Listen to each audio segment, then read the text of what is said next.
Prime Minister Narendra Modi with his Norwegian counterpart addressed the India-Norway Business and Research Summit yesterday in Oslo. Crown Prince Haakon and the Prime Minister of Norway, Jonas Gahr Støre, also participated in this summit. After the successful bilateral talks, this meeting proved to be another substantive measure to improve economic cooperation between the two countries.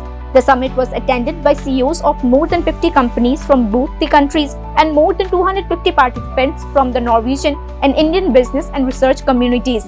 Addressing the summit, Prime Minister Narendra Modi appreciated the growth in bilateral trade and investment following the entry into the force of the Trade and Economic Partnership Agreement. He underlined that stakeholders on both the sides should make efforts to achieve the investment target of $100 billion under the TEPA and the consequent creation of 1 million jobs in India. With India-Norway relation upgraded to Green Strategic Partnership, PM Modi underlined India's ambitious green transition agenda. He emphasized India's scale, growing energy demands, climate commitment, rapid expansion in renewable energy, green infrastructure, green hydrogen and clean energy. Prime Minister Narendra Modi also urged the business communities of both the countries to forge new partnerships, identify emerging areas of collaboration and strengthen economic cooperation.